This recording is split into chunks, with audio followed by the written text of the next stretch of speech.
üzere zımpara yapıyoruz şu an. Zımparayı taktığımız araç da takoz değil mi? Zımpara takozu. Şu zımpara takozu beyaz olan. İçinde şu gördüğünüz kırmızı olan da zımpara arkadaşlar. Osman Ustam, kullandığımız rulonun özelliği nedir? Saten rulo. Saten rulo diye geçiyor. İç cephe boyasında saten rulo kullanıyoruz değil mi? Boyası 350 lira. 350, 360 o civarda değişiyor şu an. Astar 250, 240, 260 o civarda. Tavanda 100-120 lira arası. Boyaya tabii önce tavandan başlıyoruz değil mi Necdet Usta? Evet. Ya olması gereken o.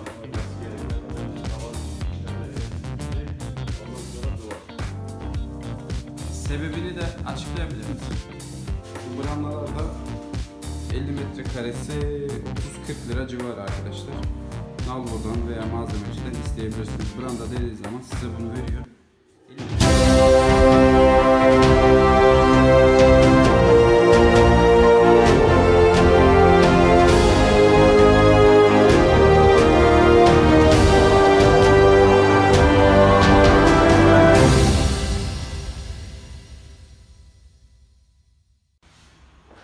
Evet, dün buranın kavasını vurmuştuk. Havası çekilmişti. Kavalı yüzeyi bu şekilde görüyorsunuz. Tırtıklı. Şimdi buranın karışık alçısını da çekeceğiz.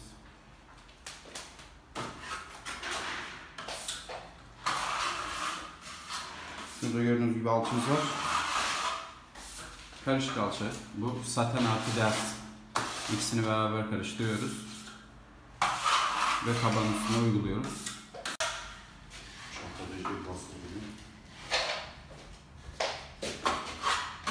Evet, buranın karışını çektik. Şurada bir çatlağımız vardı. Dairede kendi çatlağı. Buranın da içini açtık iyice arkadaşlar. Derinleştirdik. Buraya da yine karışık alçı uygulaması yapıyoruz. Bundan sonra zaten satenimiz kalıyor değil mi Osman Usta?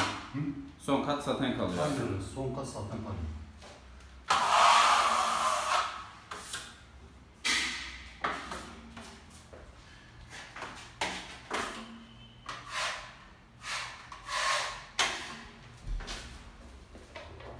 Bu gördüğünüz gibi biraz daha parlak. Hani yüzeyden de anlayabilirsiniz alçının hangisi olduğunu. Artık en son gelecek zaten iyice parlak oluyor yani. Bayağı bildiğiniz gibi şu duvar gibi oluyor. Parlıyor. Adı üstünde zaten saten. Onun üstüne de artık boya yapılıyor.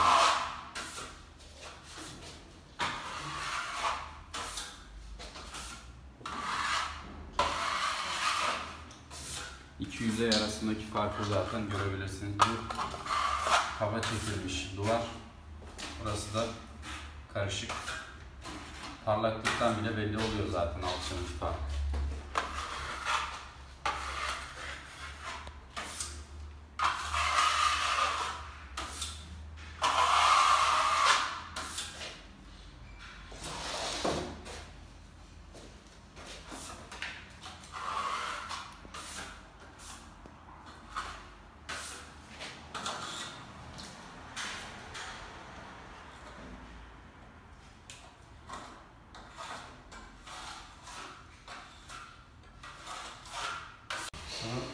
Sana bir şey göstereceğim. Evet. İlk katı çekilmiş alçıpanın şu an ikinci kat sateni çekiliyor. Bu satenle beraber burası sonlanmış olacak. Zımparaya hazır hale gelmiş olacak.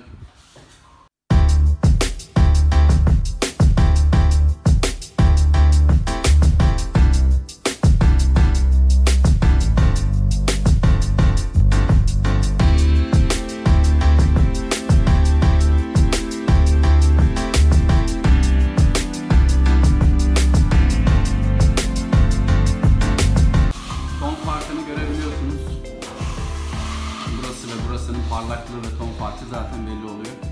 Tabii şu an yaş kuruyunca biraz daha beyaz bir renk alacak ve bayağı bildiğiniz saydam bir yüzey olacak. Satenin amacı bu.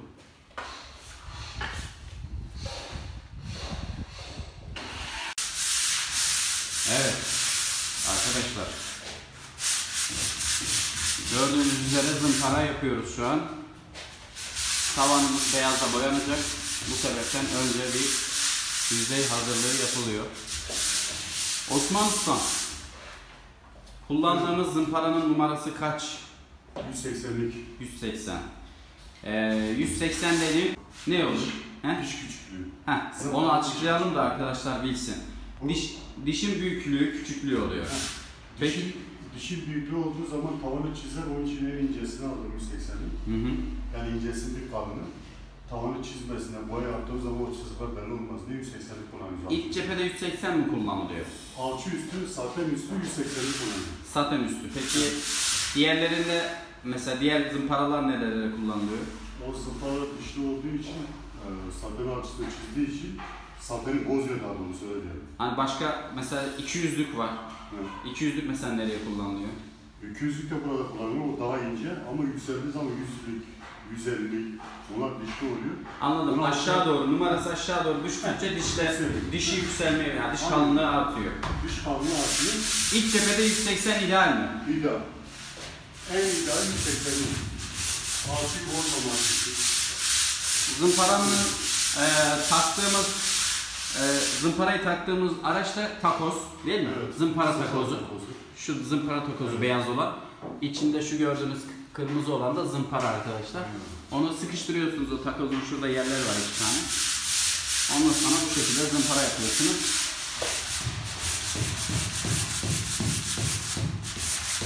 Yüzeyi jilet gibi yapıyor yani, kazıyor yüzeydeki çiğ, toz, diş ne varsa yüzeyi düzeltmek amacıyla yapılan bir uygulama bu zımpara.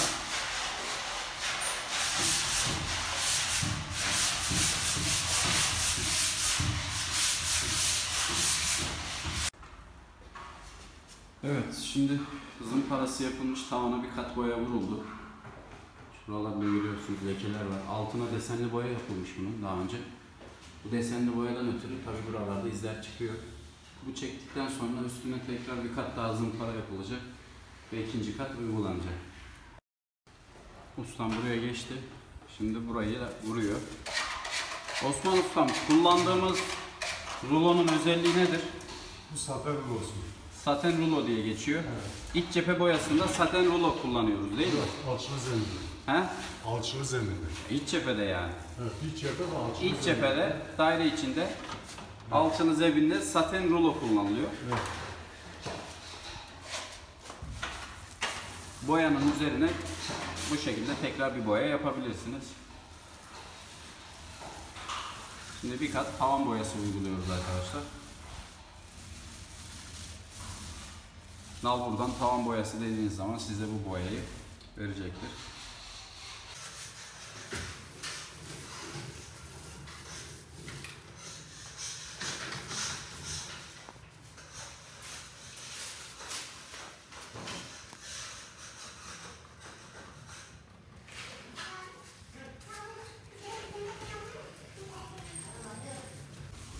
Kıvamı zaten kovanın üzerinde yazıyor değil mi Osman Usta? %5. %5 karıştırma oranımız. Evet. Bunlar suyla karıştırılıyor zaten. Herhangi bir başka malzemeye gerek yok. Suyla inceltiyorsunuz.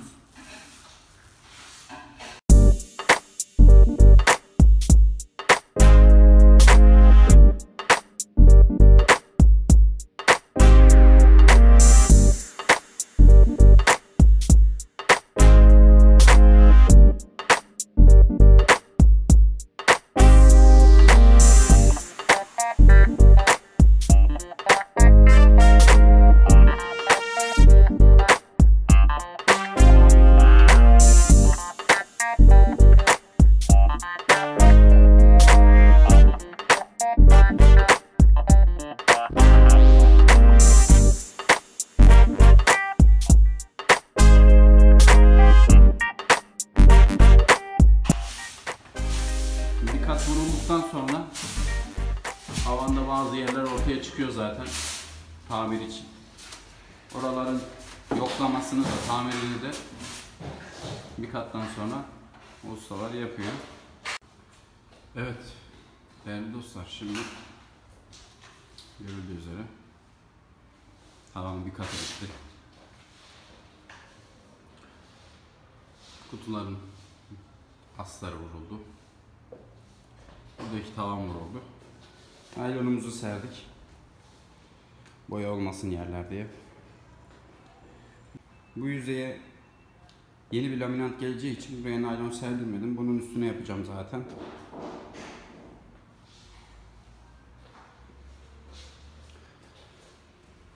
Size bir dipnot vermek istiyorum. Şimdi benim bu koridorda tamamen duvar kağıdı olacak. Boya yok.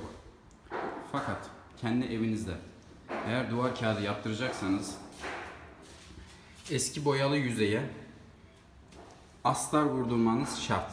Astarsız olmaz. Bildiğiniz gibi bunun üzerinde toz olduğu için bu şekilde duvar kağıdı buna tutmuyor. Veya tutsa bile ileride çok çabuk bırakabiliyor.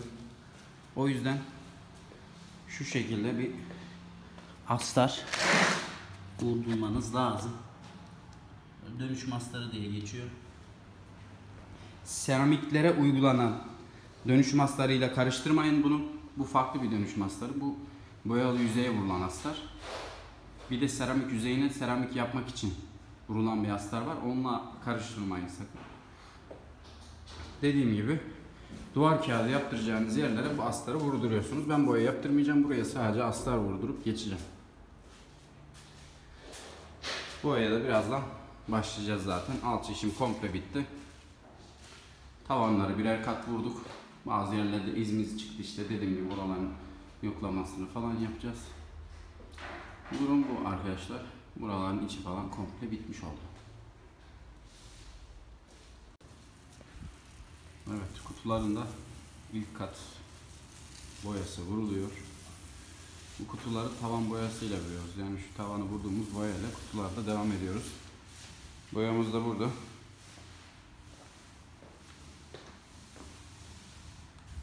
Biraz markaya girdik ama 10 litre, 17,5 kilo.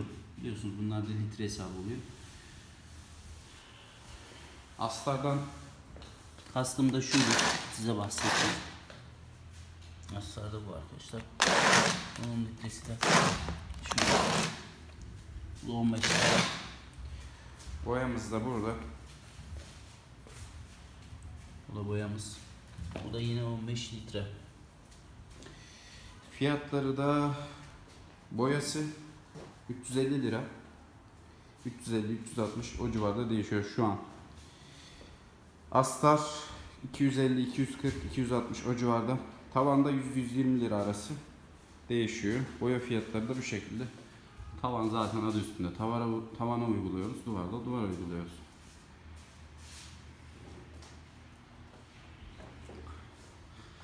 Mevcut boyalı bir yüzey olduğu için herhangi bir astar kullanmıyoruz biz tavanlara. Eğer alçı yüzey olsaydı tavanlara da astar kullanmamız gerekecekti. Kutuların bir katı bir nevi biraz astar gibi oluyor zaten. Hemen kapatmıyor. Gördüğünüz gibi. Biraz ince vuruluyor. İkinci kat daha kalın vurularak kapatılıyor. Zaten ilk kattan sonra dediğim gibi tamirat falan filan varsa onlar da ortaya çıkıyor. Onlar yapılıp ikinci kata vuruluyor. Rulomuz saten rulo.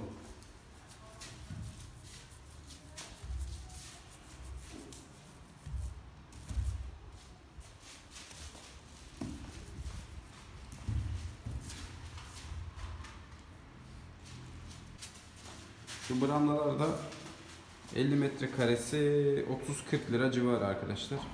Nalbur'dan veya malzemeciden isteyebilirsiniz. Branda dediği zaman size bunu veriyor. 50 metrekaresi, yani şöyle 50 metrekarelik bir alanı kaplıyor.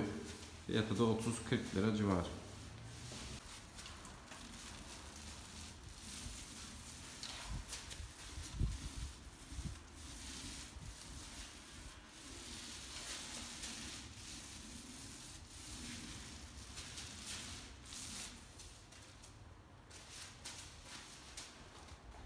Boyaya tabi önce tavandan başlıyoruz değil mi Necat Usta? Evet. Ya olması gereken o. Olması gereken önce tavan işlemleri bitecek. Ondan sonra duvar. Sebebini de açıklayabilir misin? Sebebi çünkü sıralama, yani birbirine binmemesi lazım ya da birbirini kirletmemesi lazım. Çünkü tavan boyası bitecek, kestirmesi bitecek. Ondan sonra duvar boyasının kesilmesini yapacaksın ki ortaya iş çıksın yani. Evet, işimiz düzgün olsun. Aynen. Kestirmeden kastı da daha önce de söylediğim gibi arkadaşlar, şu dipler, şu 90 derecelik yerler, bunların hepsi kestirme oluyor. Mesela buradaki boya genelde farklı olduğu için tavan hep beyaz olur, duvarda farklı olur. Buranın kestirmesi ne kadar düzgün olursa siz bu iki boyayı o kadar güzel ayırmış olursunuz. Eğer bunun altısı, üstüne de boyası güzel olmazsa bu köşeler, merkezler, kestirmeler yani şuralar hemen kendini belli eder. Boyayı da güzel göstermez. Boyayı gösteren bu köşe merkezlerdir. Buralar ne kadar güzel çıkarsa zaten orayı güzel çıkaran usta duvara da güzel boyuyor demektir. Kestirme önemli.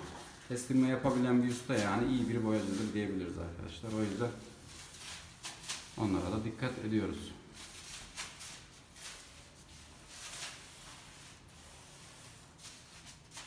Tabii bizim koridorda boyamız yok.